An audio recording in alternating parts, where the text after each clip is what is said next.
Hello बच्चों, मैं हूं अरुण कुमार सुधांशु। सुधांशु केमिस्ट्री क्लासेस के चैनल में आपका स्वागत है। इसमें सॉल्यूशन चैप्टर हम पढ़ा रहे थे। तो सॉल्यूशन चैप्टर में आज का टॉपिक है वेपर प्रेशर, वाष्प दाब। ठीक है।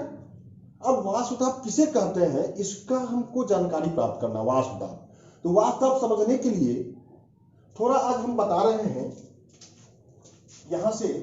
तो आज हम एक ओपन कंटेनर और क्लोज कंटेनर में वाष्प दाब के बारे में चर्चा करेंगे कि वाष्प दाब किस में होगा, ओपन कंटेनर में होगा या क्लोज कंटेनर में होगा। इसको थोड़ा समझना है क्योंकि यहां से ऑब्जेक्टिव सब्जेक्टिव बोर्ड में क्वेश्चन आते हैं।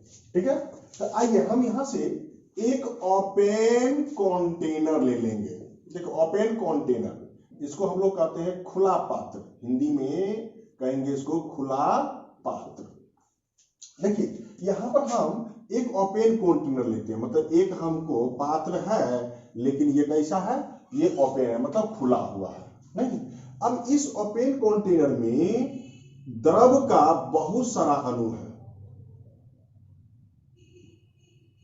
इस ओपन कंटेनर में द्रव का बहुत सारा अणु है, मॉलिक्यूल्स है। ठीक है। अब देखिए कि ये खुला पात्र है, इसमें द्रव का बहुत सारा अणु है, मतलब हम लिख देते हैं ये हमारा लिक्विड है, ये लिक्विड मॉलिक्यूल्स है। ये कौन सा मॉलिक्यूल्स है, लिक्विड मॉलिक्यूल्स, मतलब द्रव अणु है। ठीक है। अब जानते होंगे कि अगर बहुत सारे मॉलिक्यूल्स होते हैं तो वहां पर क्या होता है कि एक मॉलिक्यूल्स दूसरे मॉलिक्यूल्स के बीच में एक फोर्स लगता है, जिस फोर्स को हम लोग या तो इंटरमोलिकुलर फोर्स कहेंगे या नहीं तो उसको फोर्स ऑफ अट्रैक्शन कहेंगे। मतलब अंतराण्विक बल भी कह सकते हैं या नहीं तो उसमें आकर्षण बल भी कह सकते हैं। तो अगर किसी भी मॉलिक्यूल्स में अगर कोई मॉलिक्यूल्स अगर रहता है द्रव का, तो उस एक मॉलिक्यूल्स दूसरे मॉलिक्यूल्स को अपनी ओर क्या करता है, अट्रैक्ट करता है। द्रव का एक मॉलिक्यूल दूसरे मॉलिक्यूल्स को क्या करता है, अट्रैक्ट करता है। अब देखिए, उसमें एक अणु दूसरे अणु को जब आकर्षित करेगा तो यहां पर इस आकर्षण का कारण क्या होगा। देखिए, अब बताइए कि ये एक खुला पात्र है, इस खुला पात्र में ये अणु है। ठीक है ना। अब क्या होता है कि इस अणु में ऊपर वाले जो अणु होते हैं, मतलब पात्र के जो सबसे ऊपर ये अणु है, पात्र के सबसे ऊपर जो ये अणु है, इस ऊपर वाले अणु को हम लोग कहते हैं सरफेस मॉलिक्यूल। सरफेस मॉलिक्यूल्स, यानी इसको हिंदी में कहेंगे पृष्ठ या सतह अणु। हिंदी में क्या कहेंगे इसको, पृष्ठ या सतह अणु। अब ऊपर के बाद वाले जो अणु होते हैं, मतलब नीचे वाले जो अणु होते हैं, ये सब जो हमारा अणु है, ये सब जो अणु है, इस अणु को हम लोग कहते हैं बल्क मोलिक्यूल्स। इसको क्या कहेंगे हम लोग, बल्क मोलिक्यूल्स। हिंदी में कहते हैं इसको स्थूल अणु। क्या कहेंगे हिंदी में इसको, स्थूल अणु। ठीक है ना। अब देखिए, सरफेस मॉलिक्यूल्स और बल्क मॉलिक्यूल्स दोनों के बारे में हम पढ़ते हैं। अब अभी आप बताए हैं कि जब द्रव का अणु होता है तो एक अणु दूसरे अणु को क्या करता है, आकर्षित करता है। तो यहां बताओ, अगर यहां पर हम ये बीच वाले एक अणु लेते हैं तो इस बीच वाले के इधर भी अणु है, उधर भी अणु है, इधर भी अणु है, ऊपर भी अणु है, मतलब इसमें जो अट्रैक्शन होगा, मतलब आकर्षण होगा, वो चारों ओर होगा। इसमें जो अट्रैक्शन होगा वो क्या होगा, चारों ओर होगा। नहीं, अब सरफेस मॉलिक्यूल्स को लेते हैं तो सरफेस मॉलिक्यूल्स में अट्रैक्शन सिर्फ नीचे की ओर होता है। तो ध्यान दीजिए, कोई भी सरफेस मॉलिक्यूल लेंगे, अट्रैक्शन क्या होगा, नीचे की ओर, क्योंकि ऊपर में कोई मॉलिक्यूल्स है, कोई अणु है। ऊपर में जब अणु ही नहीं है तो क्या इसको ऊपर की ओर आकर्षित कर सकता है, नहीं, सिर्फ नीचे की ओर आकर्षित कर सकता है। इसका मतलब है कि हमारा जो बल्क मॉलिक्यूल्स होते हैं और सरफेस मॉलिक्यूल्स होते हैं, उसमें बल्क मॉलिक्यूल्स का जो अट्रैक्शन होगा, अट्रैक्शन फोर्स, वह सरफेस मॉलिक्यूल से क्या होगा, ज्यादा होगा। बल्क मॉलिक्यूल का जो हमारा अट्रैक्शन फोर्स होगा वह सरफेस मॉलिक्यूल से क्या होगा, ज्यादा होगा।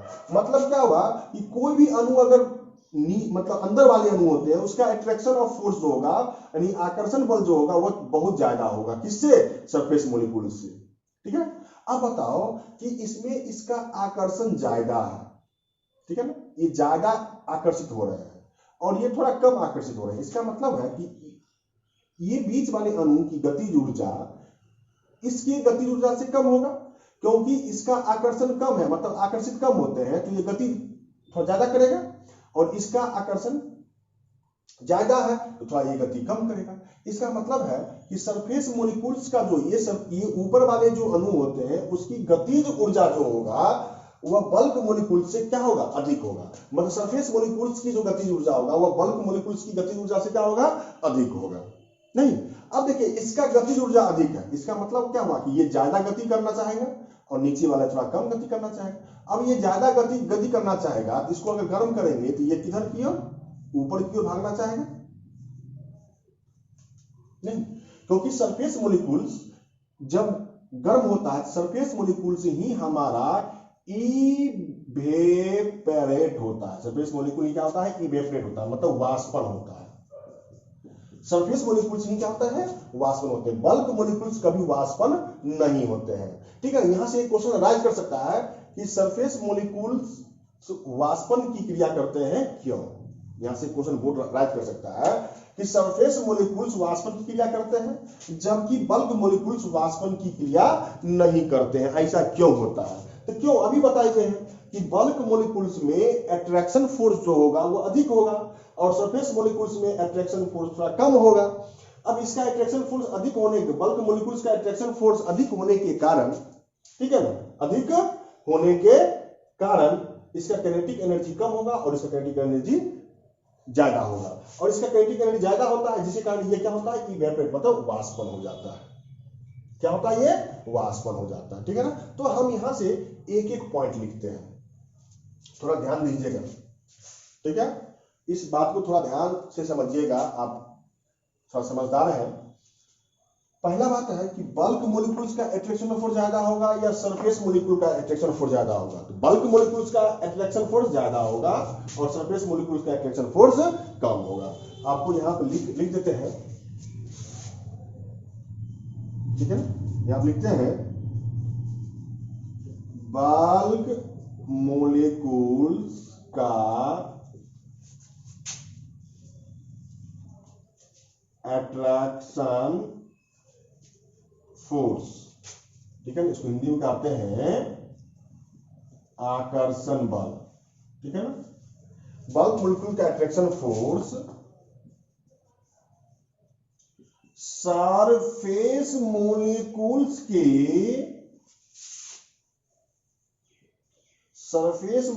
के अट्रैक्शन फोर्स से अधिक होता है, अधिक होता है। ठीक है, ये एक बात हो गया। अब थोड़ा ध्यान दो, जब बल्क मॉलिक्यूल्स मतलब ये बीच वाले मॉलिक्यूल्स में अट्रैक्शन फोर्स ज्यादा होगा, इसका अट्रैक्शन फोर्स कम होगा, तो इसका मतलब इसका गतिज ऊर्जा कम हो जाएगा, ऐसे गतिज ऊर्जा ज्यादा होगा। यानी बल्क मॉलिक्यूल्स के जब हमारा गतिज ऊर्जा होगा वह सरफेस मॉलिक्यूल्स की गतिज ऊर्जा से कम होगा, मतलब सरफेस मॉलिक्यूल से गतिज ऊर्जा ज्यादा होगा। ठीक है, यहां आप लिखते हैं सरफेस मॉलिक्यूल्स का गतिज ऊर्जा, सरफेस मॉलिक्यूल का गतिज ऊर्जा, इसी को हम लोग सतह ऊर्जा भी कहते हैं। गतिज ऊर्जा मतलब इंग्लिश में कहते हैं काइनेटिक एनर्जी। ठीक है ना, तो सरफेस मॉलिक्यूल का गतिज ऊर्जा बल्क मॉलिक्यूल्स के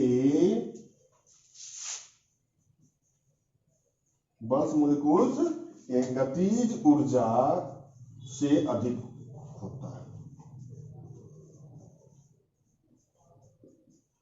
क्या होता है, अधिक होता है। ठीक है, इस पॉइंट को सबको नोट करते चलिएगा, पॉइंट बाय पॉइंट हम लिखा रहे हैं। ठीक है ना, बल्क मॉलिक्यूल का अट्रैक्शन फोर्स सरफेस मॉलिक्यूल का अट्रैक्शन फोर्स से अधिक होता है। सरफेस मॉलिक्यूल का गतिज ऊर्जा सतह ऊर्जा वह बल्क मॉलिक्यूल की गतिज ऊर्जा से अधिक होता है। मतलब इसका गतिज ऊर्जा कम होगा नीचे वाले अणु का, ऊपर वाले की गतिज ऊर्जा ज्यादा होगा। इसका अट्रैक्शन फोर्स ज्यादा होगा, इसका अट्रैक्शन फोर्स कम होगा।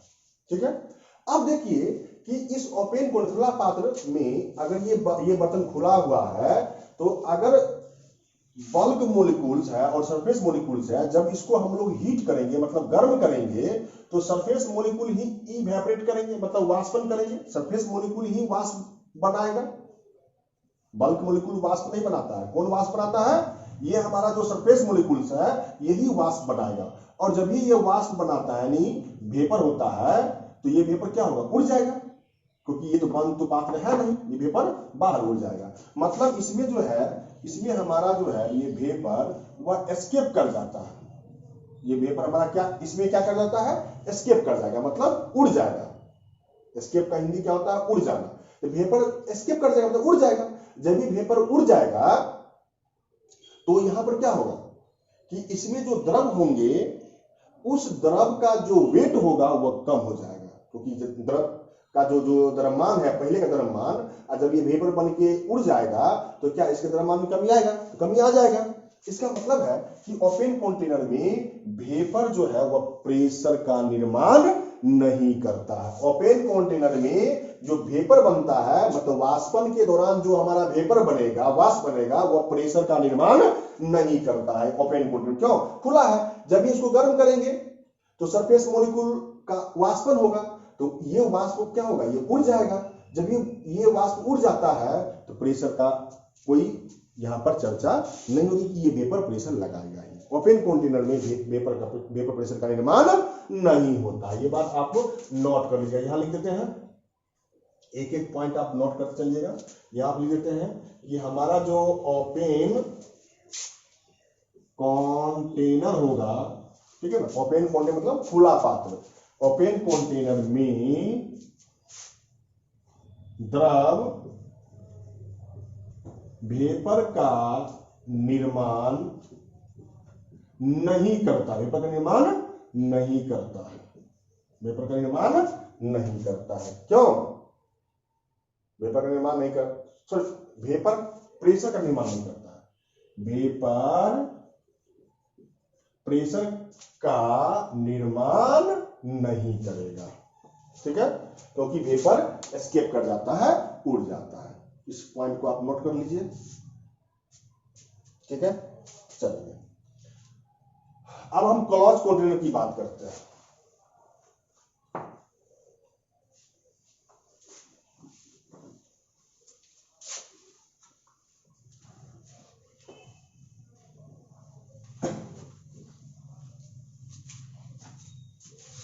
यहां था ओपन कंटेनर, अब हम बात करते हैं क्लोज कंटेनर। खुला की जगह हम बंद पात्र, मतलब इस पात्र को हम क्या करते हैं, बंद कर देते हैं। इस पात्र को हम क्या करेंगे, बंद कर देंगे। अब देखिए क्लोज कंटेनर है, यहां पर बंद पात्र है, मतलब पात्र को हम क्या कर दिए, बंद कर दिए। अब बताइए कि इस लिक्विड मॉलिक्यूल्स मतलब द्रव अणु को अगर हम गर्म करेंगे तो सरफेस मॉलिक्यूल ही इवेपोरेट करेंगे, मतलब वाष्पन करेंगे। सरफेस मॉलिक्यूल से ही क्या करेंगे, वाष्पन करेंगे। जब ये वाष्पन करेंगे तो क्या वाष्प बनेगा, मतलब वेपर बनेगा? नहीं, क्या बनेगा, वेपर बनेगा। अब ये वेपर जो है, ये वेपर इस पात्र का जो दीवार है, यहां पर इस पात्र का जो ढक्कन कह दीजिए उसको, या जो कहना है, ठीक है ना, उस पर जाके क्या होगा, धक्का लगाएगा, क्योंकि निकालना चाहेगा, क्योंकि ये वेपर एस्केप होना चाहेगा, धक्का लगाएगा ना। क्या इस बंद पात्र होने के कारण यह वेपर बाहर निकल पाएगा? वेपर बाहर नहीं निकलेगा। अगर वेपर बाहर नहीं निकलता है तो फिर यह वेपर जो मॉलिक्यूल्स बन के इस पात्र पर क्या होगा, चिपक जाएगा। इस ऊपर वाले जो पात्र होंगे वो चिपक जाएंगे। जैसे देखिए, आप लोग कभी कभी देखिएगा कि अगर एक कोई पात्र लेते हैं, उसमें पानी रख के गर्म करते होंगे, उसके ऊपर ढक्कन अगर लगा देते होइएगा तो कुछ देर के बाद ढक्कन अगर उठाते होइएगा, देखेंगे कि द्रव का जो है ना, वो गोल गोल टाइप का कुछ अणु उस पर जम जाते हैं। फिर मतलब क्या हुआ कि वह द्रव जब वाष्प बनता है तो वह वाष्प फिर संघनित होके द्रव बन जाता है। फिर वह वाष्प संघनित होकर क्या बन जाता है, द्रव बन जाता है। यानी इसका मतलब है कि द्रव का वाष्पन की क्रिया और वाष्प संघनित होकर द्रव बनने की क्रिया का रेट अगर बराबर हो जाता है तो वह इक्विलिब्रियम कहलाता है, मतलब साम्य अवस्था कहलाता है। नहीं, मतलब क्या हुआ कि इसमें क्या होगा कि इसमें ये द्रव जो है, द्रव अगर सरफेस मॉलिक्यूल्स का इवेपोरेट करते हैं, वाष्पन करते हैं, तो वाष्पन की दर, ठीक है ना, और ये वाष्प संघनित होकर द्रव में जाएगा, उसकी दर, दोनों अगर बराबर हो जाता है तो वह साम्य अवस्था होता है। क्या होता है, वो साम्य अवस्था होता है। नहीं, हम यहाँ पर लिख देते हैं, ठीक है ना। थोड़ा इस बात को चर्चा कर रहे हैं। द्रव के इवेपोरेट, द्रव के इवेपोरेट मतलब वाष्पन, ठीक है। द्रव के वाष्पन की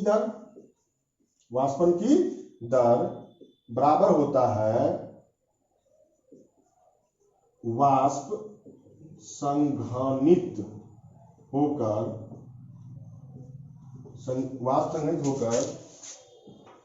या वाष्प संघनित होकर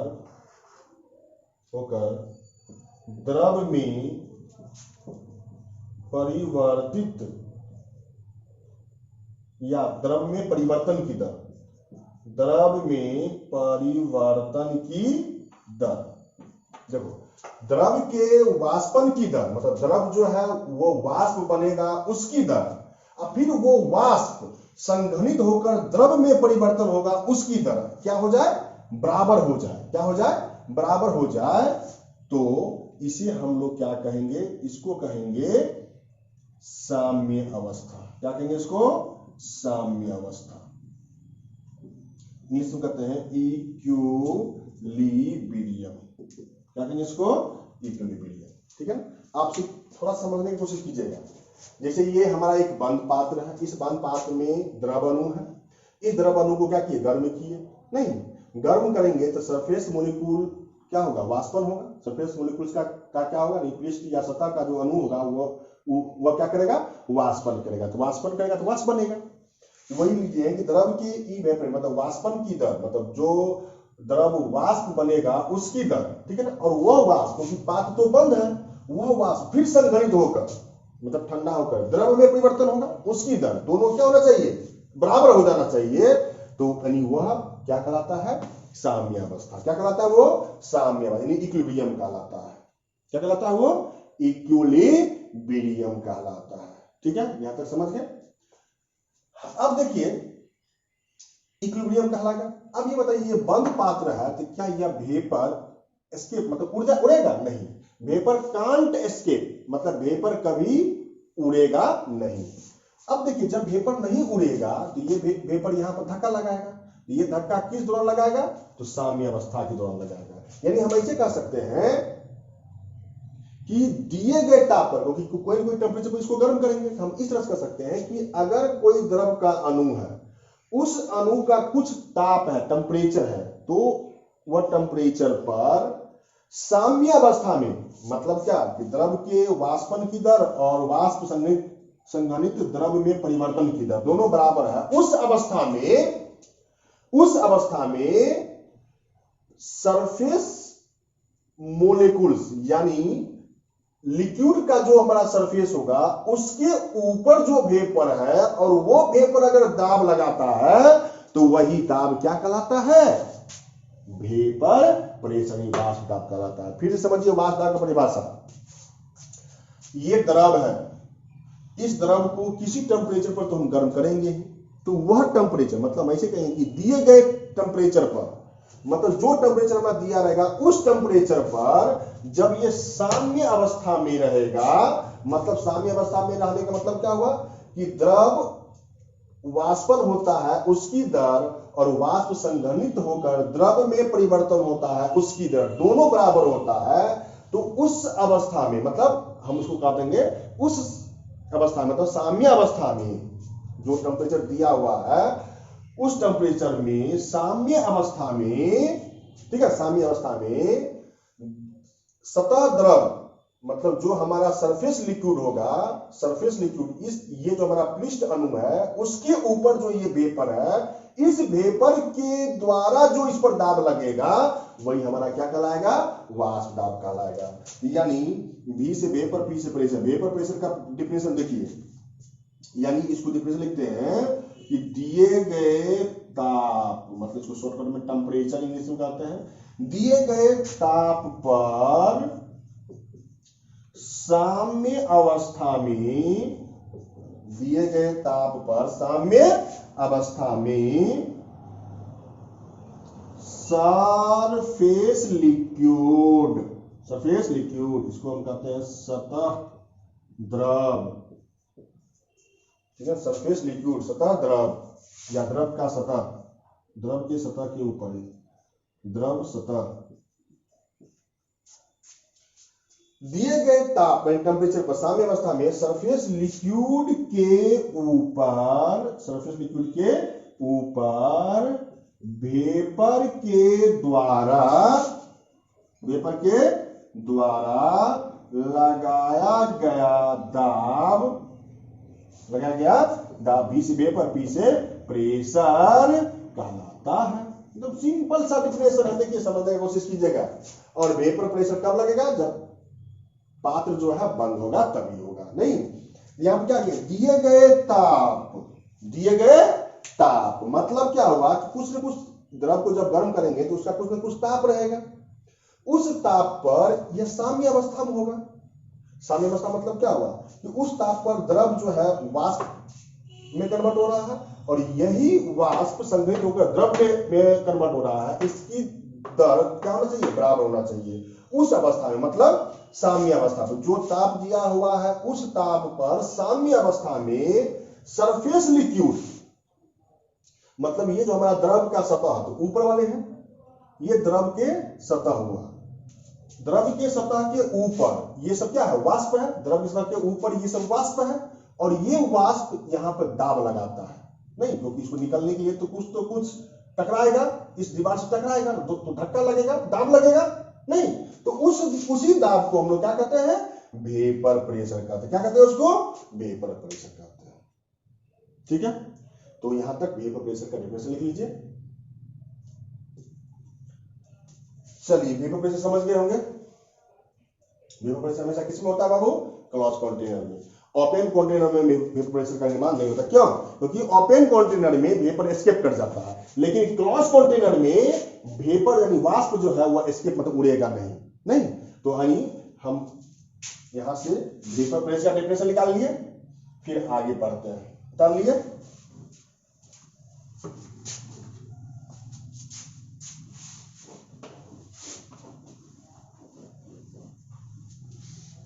चलिए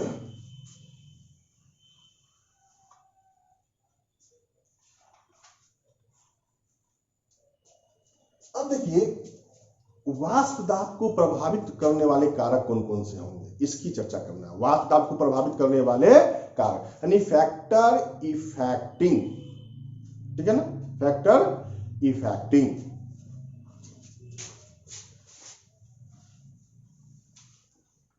नीचे से स्टार्टिंग लिखते हैं,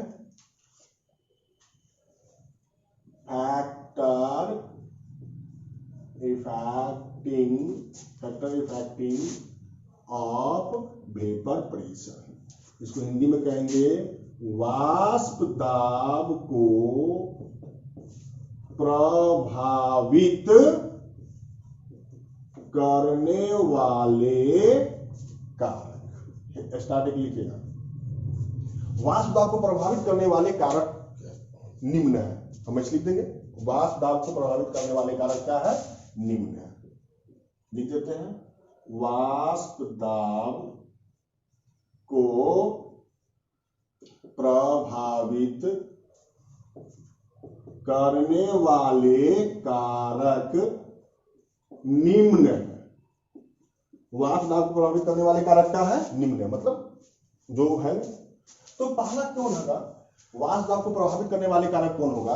पहला है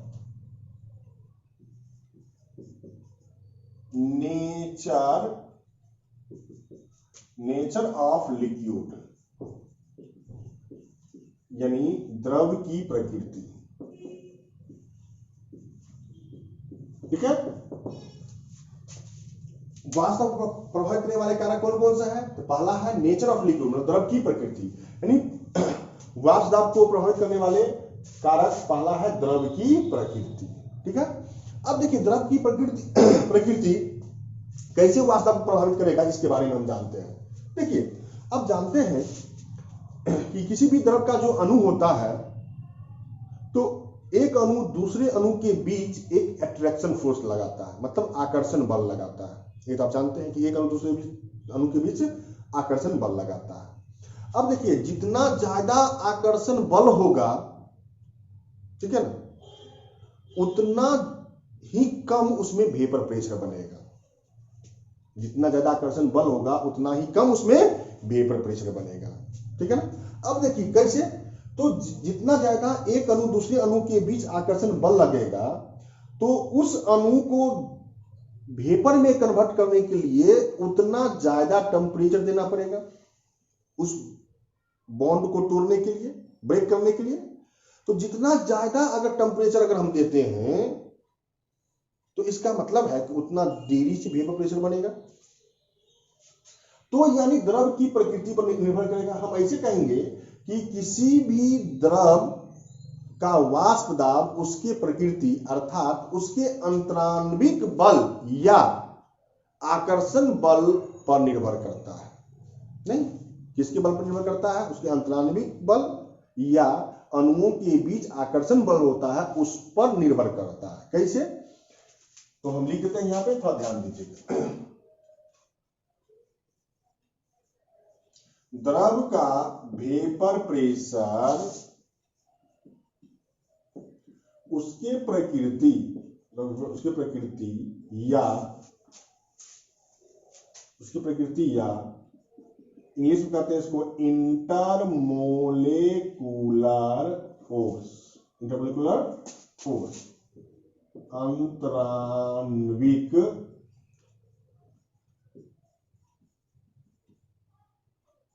या सीधे लिखो अंतराण्विक बल, इंटरमोलेकुलर फोर्स अंतराण्विक बल, फिर लिख देते हैं या फोर्स ऑफ एट्रैक्शन, हिंदी में कहते हैं आकर्षण बल पर निर्भर करता है, ठीक है। द्रव की प्रकृति किस पर निर्भर करता है? द्रव का वेपर प्रेशर जो है उसकी प्रकृति मतलब उसमें जो इंटरमोलिकुलर फोर्स होगा, मतलब अंतराण्विक जो बल होगा या फोर्स ऑफ एट्रैक्शन मतलब आकर्षण बल होगा, उस पर निर्भर करेगा। अब बताइए कि अणु के बीच जितना आकर्षण होगा, ठीक है ना, उतना मतलब अणुओं के बीच जो बॉन्ड होगा, निबंधन होगा, उसको ब्रेक करने में टाइम लगेगा और उतना लेट से ही वो इवेपोरेट कर पाएगा, निवाष्पन हो पाएगा। इसलिए याद रखना है कि किसी भी द्रव का वाष्प दाब इंटरमोलिकुलर फोर्स या फोर्स ऑफ एट्रैक्शन पर निर्भर करेगा कि अगर इंटरमोलिकुलर फोर्स या फोर्स ऑफ एट्रैक्शन ज्यादा होगा तो उसमें वेपर प्रेशर कम बनेगा, अगर फोर्स ऑफ एट्रैक्शन या इंटरमोलिकुलर फोर्स कम होगा तो उसमें वेपर प्रेशर ज्यादा बनेगा। यानी हम ऐसे लिख सकते हैं कि वेपर प्रेशर जो होगा वह इनवर्सली प्रोपोर्शनल, मतलब वेपर प्रेशर जो होगा वह व्यतिक्रमानुपाती होता है force of attraction between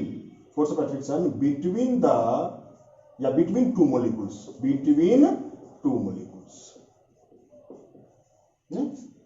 vapour pressure जो होगा वह व्यतिक्रमानुपाती होगा, मतलब इनवर्सली होगा force of attraction between two molecules. मतलब दो अणुओं के बीच फोर्स ऑफ एट्रैक्शन अगर ज्यादा है, दो अणुओं के बीच, बिटवीन मतलब बीच, टू मोलिक्यूल्स मतलब दो अणुओं, बिटवीन मतलब बीच, फोर्स ऑफ एट्रैक्शन आकर्षण बल ज्यादा होगा तो वेपर प्रेशर कम होगा, अगर ये कम होगा तो वेपर प्रेशर ज्यादा होगा।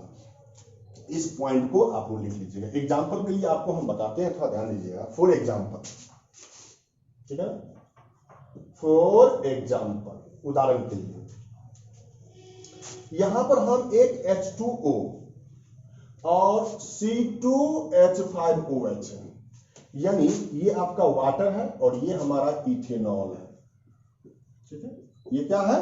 इथेनॉल है। अब देखिए हम जानते हैं कि वाटर में जो है वाटर का एक अणु 4 हाइड्रोजन बॉन्ड बनाता है, ये बात याद रखना। वाटर का एक अणु मतलब यहां पर वाटर का एक मोलेक्यूल्स 4 H बॉन्ड मतलब हाइड्रोजन बॉन्ड बनाता है, ठीक है। इथेनॉल है तो हम जानते हैं कि इसका जो एक मोलिक्यूल्स होगा, एक मोलिक्यूल्स एक हाइड्रोजन बॉन्ड बनाता है। देखो जल का एक अणु मतलब एक मोलिक्यूल 4 हाइड्रोजन बॉन्ड बनाएगा और इथेनॉल का एक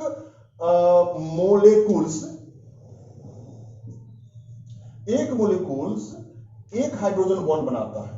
तो इसमें 4 हाइड्रोजन बॉन्ड है और इसमें एक हाइड्रोजन बॉन्ड है। इसका मतलब क्या हुआ, इसमें फोर्स ऑफ अट्रैक्शन ज्यादा होगा, इसमें फोर्स ऑफ अट्रैक्शन कम होगा। अब देखिए इसका फोर्स ऑफ अट्रैक्शन ज्यादा है तो वेपर प्रेशर कम होगा, इसका फोर्स ऑफ अट्रैक्शन कम है इसमें वेपर प्रेशर ज्यादा होगा। यानी हम ऐसे लिख सकते हैं कि वेपर प्रेशर ऑफ वाटर जो है वो लेस देन हो जाएगा वेपर प्रेशर ऑफ C2H5OH। मतलब क्या हुआ कि जितना ज्यादा अणुओं के बीच फोर्स ऑफ अट्रैक्शन होगा उतना ही कम वेपर प्रेशर बनेगा। यानी आप लोग इस एनसीईआरटी का एग्जांपल है, थोड़ा उतार लीजिएगा कि वाटर का वेपर प्रेशर कम होता है किससे, इथेनॉल के वेपर प्रेशर से। क्यों, क्योंकि वाटर का एक अणु मतलब एक मोलिक्यूल 4 हाइड्रोजन बॉन्ड बनाता है और इथेनॉल का एक अणु एक हाइड्रोजन बॉन्ड बनाता है। इसमें 4 हाइड्रोजन बॉन्ड है, इसमें एक हाइड्रोजन बॉन्ड है।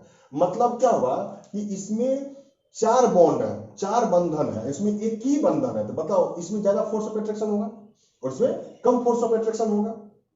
तो ज्यादा फोर्स ऑफ अट्रैक्शन वाले का वेपर प्रेशर कम होता है, इसलिए इसका वेपर प्रेशर कम है, इसका वेपर प्रेशर ज्यादा होगा। ठीक है ना, एक एग्जांपल हुआ, एग्जांपल नंबर 1।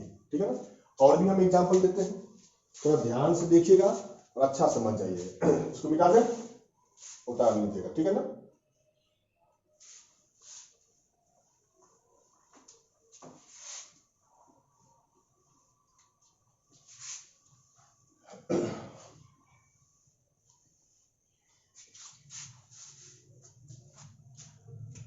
अब देखिए दूसरा एग्जांपल मतलब बी नंबर एग्जांपल।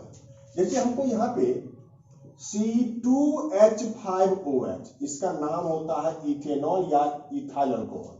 फिर यहाँ लेते हैं CH2OH, फिर यहाँ पर CH2OH। ठीक है, इसका नाम लेते हैं ग्लाइकॉल। ठीक है, इसको ग्लाइकॉल भी ग्लाइकॉल कहते हैं। फिर देखिए CH2OH, फिर यहाँ CH2OH, फिर यहाँ लेते हैं CH2OH, इसको कहते हैं ग्लिसरॉल। ठीक है, देखिए यहाँ पर 3 एग्जाम्पल है, सब एनसीईआरटी का एग्जाम्पल है, थोड़ा समझने का ध्यान दीजिएगा, नहीं तो फिर ना ही ऑब्जेक्टिव बन पाएगा और ना ही सब्जेक्टिव क्वेश्चन बन पाएगा। ठीक है, अब देखिए यहाँ पर इथेनॉल है, यहाँ पर ग्लाइकॉल है और ये ग्लिसरॉल है। ठीक है, अब बताइए यहाँ पर एक OH, यहाँ पर एक OH है तो एक हाइड्रोजन बॉन्ड बनेगा। यहाँ पर कितने 2 OH, इसका मतलब इसमें 2 हाइड्रोजन बॉन्ड बनेगा। यहाँ पर कितना OH, 1 2 3 OH, तो ये 3 हाइड्रोजन बॉन्ड बनाएगा। ठीक है, देखिए यहाँ भी हाइड्रोजन बॉन्ड बनेगा, यहाँ भी हाइड्रोजन बॉन्ड बनेगा, यहाँ भी हाइड्रोजन बॉन्ड बनेगा, यहाँ भी हाइड्रोजन बॉन्ड बनेगा, यहाँ हाइड्रोजन बॉन्ड बनेगा, यहाँ हाइड्रोजन बॉन्ड बनेगा। अब बताइए इसमें एक H बॉन्ड बन रहा है, इसमें 2 OH है, इसलिए 2 हाइड्रोजन बॉन्ड बनेगा, इसमें 3 हाइड्रोजन बॉन्ड बनेगा। मतलब इसमें H बॉन्ड क्या है, मैक्सिमम है, MIXM मतलब मैक्सिमम है। H बॉन्ड इसमें क्या है, ज्यादा है, और इसमें जो है हमारा इसमें H बॉन्ड मिनिमम है, इसमें H बॉन्ड क्या है, मिनिमम है। तो यानी इसका मतलब है कि अगर इथेनॉल से ग्लिसरॉल की ओर जा रहे हैं, इथेनॉल से ग्लिसरॉल की ओर जा रहे हैं, तो H बॉन्ड का स्ट्रेंथ जो है, स्ट्रेंथ मतलब शक्ति, H बॉन्ड का स्ट्रेंथ क्या हो रहा है, बढ़ता है।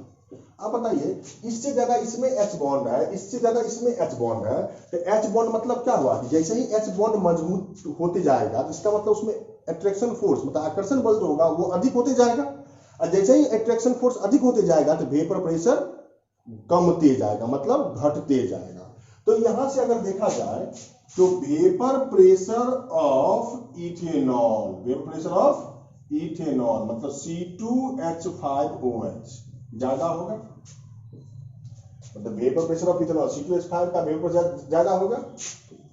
वेपर प्रेशर ऑफ किसका, ग्लाइकॉल से, वेपर प्रेशर ऑफ ग्लाइकॉल से।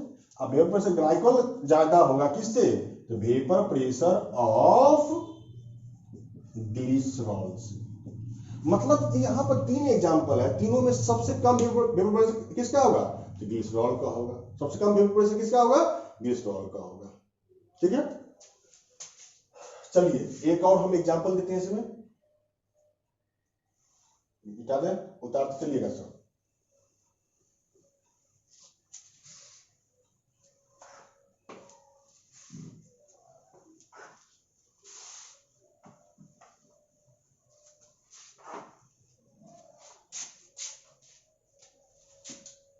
एग्जाम्पल नंबर 3, देखिए यहां पर हम C2H5O फिर यहां पर C2H5, मतलब इसको कहते हैं di ethyl ether, di ethyl ether. ठीक है, उसके बाद यहां पर लेते हैं CH3O, फिर यहां CH3।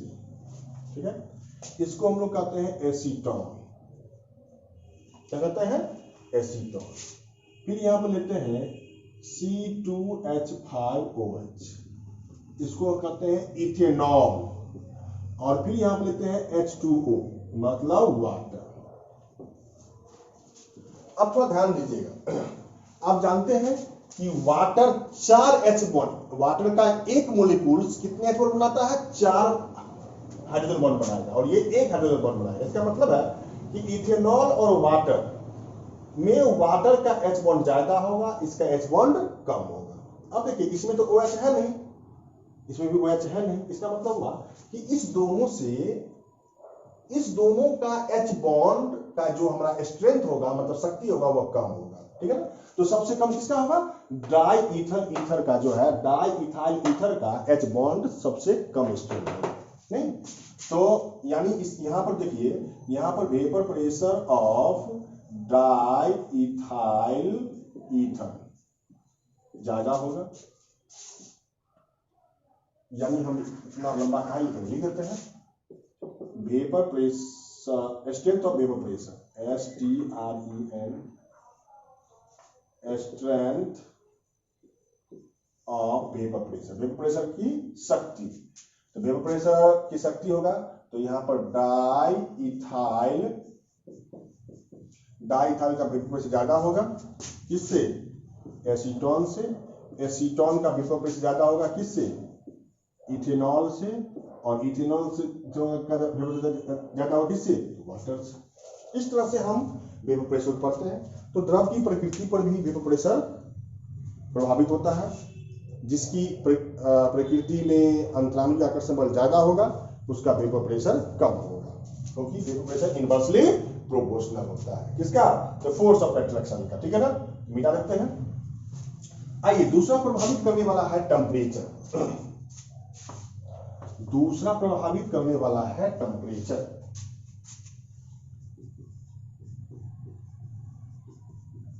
टेम्परेचर मतलब ताप।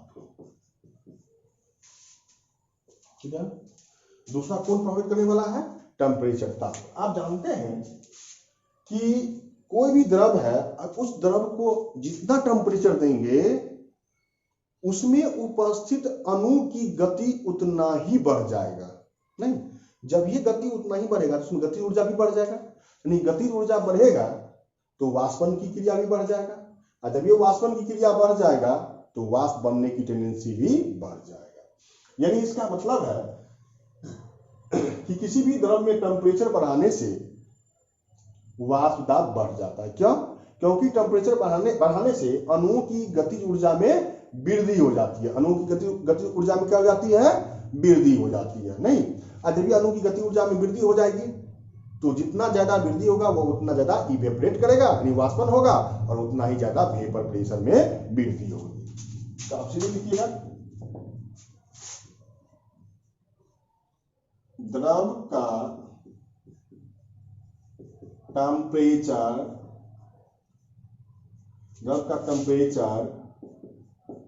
बढ़ाने से वाष्प दाब बढ़ जाता है। वाष्प दाब बढ़ जाता है क्योंकि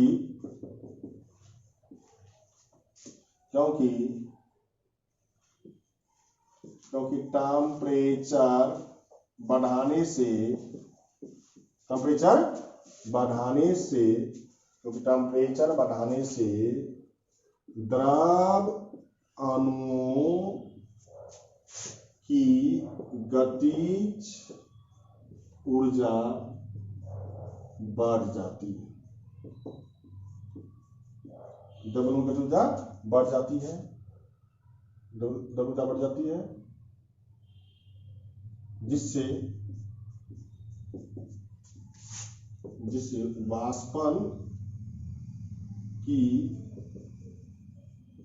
क्रिया भी बढ़ जाती है। ठीक है, तो ये दो प्रभावित करने वाले कारक हैं। तो आज हम वेपर प्रेशर पर चर्चा किए हैं। तो वेपर प्रेशर आज अच्छा से समझ गए होंगे। तो हमको लगता है कि आज इतना ही क्लास रहने दें, फिर नेक्स्ट लेक्चर में वेपर प्रेशर ऑफ सॉल्यूशन पर चर्चा करेंगे, जिसमें राउल्ट्स लॉ भी आएगा। और नेक्स्ट लेक्चर जो होगा वो बहुत ही इंपॉर्टेंट होगा, आप लोग उस लेक्चर को मिस नहीं कीजिएगा, बहुत ही इंपॉर्टेंट होगा। ठीक है,